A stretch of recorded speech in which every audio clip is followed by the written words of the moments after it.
It has been my intention to engrave in copper all aspects of the ancient and modern splendors of Rome.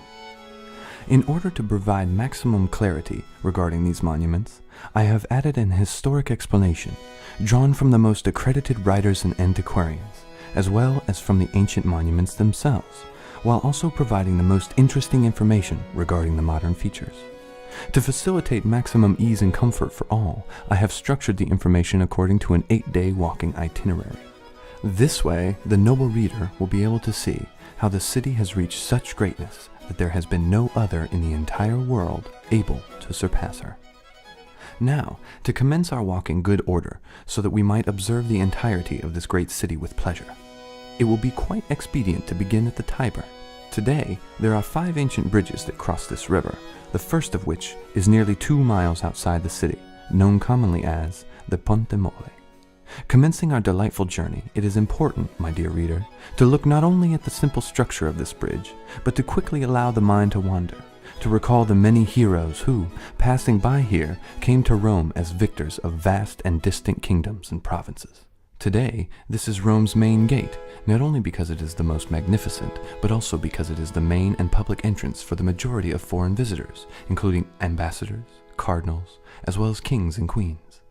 This great square is named for the people. At its center there is a marvelous obelisk with a reproduction of the holy wooden cross on top, representative of our holy faith. 2 churches, each constructed identically, divide the 3 roads that converge on this main square, lending a sense of majesty and nobility to the main entrance to the city. This square and surrounding neighborhood take their name from the marvelous spiral column erected here. For this reason, we will begin our tour from the column itself. This stupendous mass was erected by the Senate, the Roman populace, and the Emperor Marcus Aurelius. This monument of Roman magnificence is 175 palms high. Inside, there are 40 small windows and 190 steps, whereby one can easily ascend to the top, which is encircled by a balustrade. From there, one can enjoy a view of the entire city. This square, which is often frequented by the nobility, takes its name from the palace of the Prince of Carbonaro, of the noble Sciarra branch of the Colonna family. It is also home to the coffee shops, in particular that owned by Veneziano, in which one finds exquisite hot and cold drinks, as well as special candies and sweets. We already said that this hill was called Saturnio, after Saturn, who lived here from the beginning. In the time of Romulus it was called Rocca, that is, fortress. It's well true, however, as we shall soon discuss, that the fortress part was facing the Tiber. The hill was also known as Capitoline for the skull of a human body that was found while laying the foundations of the proposed Temple of Jupiter. This spacious and celebrated site takes its name from the sale of bovines and other slaughtered animals that we know took place here as a part of an ancient cattle market.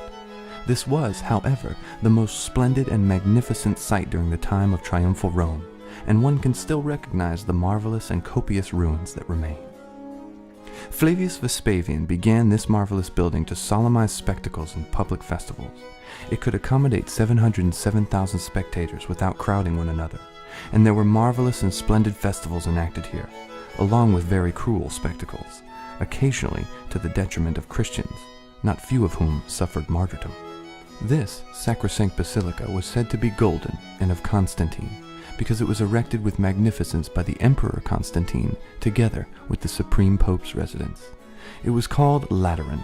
Saint Sylvester consecrated the building in solemn rite, and by papal and imperial decree it was declared the head of all other churches of the Catholic world. In the vineyard to the right, one sees some ruins believed to be from the temple of Venus and Cupid. Walking now by the way of the street that leads toward these ruins, we reach the main gate, where we will take our first repose.